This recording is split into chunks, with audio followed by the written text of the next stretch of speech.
Hi friends, welcome back to my channel. ഇന്ന് ഞാൻ ഇവിടെ കാണിക്കുന്നത് എല്ലാവർക്കും ഉപകാരപ്പെടുന്ന ഒരു അടിപൊളി ടിപ്സ് ആണ് കേട്ടാ. എല്ലാവരും ഞാൻ ഉദ്ദേശിച്ചത് സ്ത്രീകളായാലും പുരുഷന്മാരായാലും ഒക്കെ ഇപ്പോൾ കിച്ചണിൽ കയറുന്നവരാണ് അല്ലേ.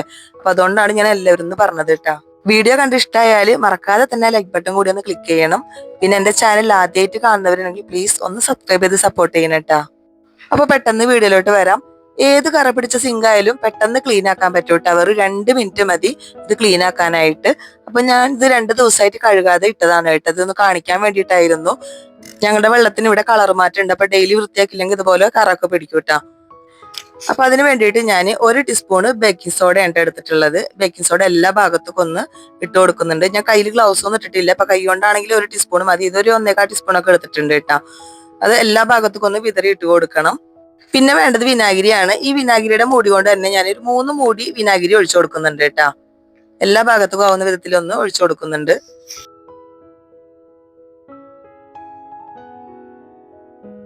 ഇപ്പൊ നമ്മൾ ബേക്കിംഗ് സോഡയും വിനാഗിരിയാണ് ഒഴിച്ചു കൊടുത്തിട്ടുള്ളത്. ഇതിന് ശേഷം 2 മിനിറ്റ് ഒന്ന് വെയിറ്റ് ചെയ്യാം. 2 മിനിറ്റിന് ശേഷം നമുക്കതൊന്ന് വാഷ് ചെയ്ത് തുടങ്ങാം. ഇതുപോലത്തെ സ്റ്റീൽ ഹോൾ ഉണ്ടെങ്കിൽ നമുക്ക് പെട്ടെന്ന് തന്നെ വാഷ് ചെയ്യാൻ പറ്റൂട്ടെ. കൈ അധികം ഇട്ടിട്ട് ഇങ്ങനെ ഉരക്കൊന്നും വേണ്ട. നമ്മൾ കൈക്ക് അധികം ബലം കൊടുക്കാതെ തന്നെ പെട്ടെന്ന് തന്നെ അത് ക്ലീൻ ആക്കി എടുക്കാവുന്നതാണ് കേട്ടാ. അപ്പൊ കിച്ചണിലെ കുക്കിങ്ങും കാര്യങ്ങളെല്ലാം കഴിഞ്ഞാൽ പിന്നത്തെ പണി എന്ന് പറയുന്നത് നമുക്ക് ഈ സിങ്ക് ക്ലീൻ ആക്കലാണ്. സ്ലാബ് എല്ലാം തുടച്ചിടണം, അതാണ് നമ്മുടെ പണി. ഇതെല്ലാം ക്ലീൻ ആക്കി ഇട്ടെങ്കിലാണ് നമുക്ക് കിച്ചണിലേക്ക് വരാൻ വീണ്ടും ഒരു ഇൻട്രസ്റ്റ് ഉണ്ടാവുള്ളൂ. അപ്പൊ പാത്രങ്ങളെല്ലാം വാഷ് ചെയ്ത് കഴിഞ്ഞാലും നമ്മുടെ സിങ്കില് അഴുക്കും കറകളും സ്മെല്ലും എല്ലാം കൂടി നിൽക്കുന്നുണ്ടാവും. അപ്പൊ അതിനെല്ലാം കൂടിയുള്ള ഒരു ടിപ്പാണ് ഞാൻ പറഞ്ഞിട്ടുള്ളത്. ഇപ്പൊ പാത്രമൊക്കെ കഴുകിക്കൊണ്ടിരിക്കുമ്പോ വേസ്റ്റ് ഒക്കെ ഉണ്ടാവും. അപ്പൊ ആ വേസ്റ്റ് ഒന്നും പോകാതിരിക്കാനാണ് ഇതുപോലത്തെ ഒരു തട്ട് വെച്ച് കൊടുത്തിട്ടുള്ളത്.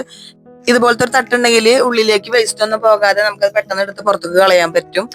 അപ്പൊ ഏകദേശം ഒക്കെ കഴിഞ്ഞിട്ടുണ്ട് കേട്ടോ സിങ്ക് ക്ലീൻ ആക്കല്. ഇനിയിപ്പോ അതൊന്ന് വാഷ് ചെയ്ത് എടുക്കേണ്ട പണി മാത്രമേ ഉള്ളൂ. അപ്പൊ ഈ ഒരു സിങ്ക് ക്ലീൻ ചെയ്യുന്നതിന് മുമ്പും ക്ലീൻ ചെയ്തതിന് ശേഷമുള്ള ഒരു മാറ്റം നിങ്ങൾക്ക് പെട്ടെന്ന് തന്നെ കാണാം.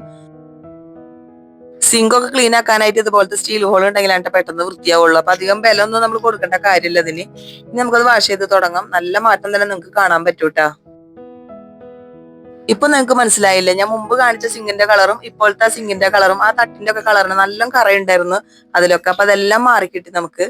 അപ്പൊ എല്ലാവരും ഇതുപോലെ ഒന്ന് ചെയ്തു നോക്കണം. എല്ലാവർക്കും ഉപകാരപ്പെടുന്ന ഒരു വീഡിയോ ആണ് കേട്ടോ ഞാൻ ഇവിടെ കാണിച്ചത്. അപ്പോൾ ലിക്വിഡോ സോപ്പോ ഒന്നും ഇല്ലാതെ തന്നെ വെട്ടിത്തിളങ്ങുന്ന രീതിയിൽ നമ്മുടെ സിങ്ക് എങ്ങനെ എളുപ്പത്തിൽ ക്ലീൻ ആക്കി എടുക്കാന്നുള്ളതാണ് ഞാൻ ഇവിടെ കാണിച്ചത് കേട്ടോ. അപ്പൊ ഈ വീഡിയോ നിങ്ങൾക്ക് എല്ലാവർക്കും ഇഷ്ടപ്പെട്ടെന്ന് വിചാരിക്കുന്നു. ഈ വീഡിയോ നിങ്ങൾക്ക് ഇഷ്ടമായാൽ മറക്കാതെ നിങ്ങളുടെ ഫ്രണ്ട്സിനും ഫാമിലിക്കും ഒക്കെ ഒന്ന് ഷെയർ ചെയ്ത് കൊടുക്കണം. അപ്പൊ നിങ്ങൾക്ക് യൂസ്ഫുൾ ആണെന്ന് തോന്നുകയാണെങ്കിൽ ഇതുപോലെ ഒന്ന് ചെയ്ത് നോക്കണം. എന്നിട്ട് നിങ്ങളുടെ അഭിപ്രായങ്ങളൊന്ന് കമന്റ് ബോക്സിൽ അറിയിക്കണേ. ഇനിയിപ്പോ ഇതല്ല നിങ്ങൾ ചെയ്യുന്ന രീതി ഏതാണെന്നുണ്ടെങ്കിൽ അതും കൂടി ഒന്ന് കമന്റ് ബോക്സിൽ അറിയിക്കണം കേട്ടാ. അപ്പൊ എനിക്കും കൂടി അതൊരു പുതിയ അറിവായിരിക്കും. പിന്നെ എന്റെ ചാനൽ ആദ്യമായിട്ട് കാണുന്നവരുണ്ടെങ്കിൽ പ്ലീസ് ഒന്ന് സബ്സ്ക്രൈബ് ചെയ്ത് സപ്പോർട്ട് ചെയ്യണം. അടുത്തുള്ള ബെല്ലൈക്കൺ എനേബിൾ ചെയ്ത് അതിൽ ഓൾ എന്ന ഓപ്ഷൻ ക്ലിക്ക് ചെയ്യാൻ മറക്കരുത് കേട്ടാ. നല്ലൊരു വീഡിയോ ആയിട്ട് നമുക്ക് വീണ്ടും കാണാം. താങ്ക്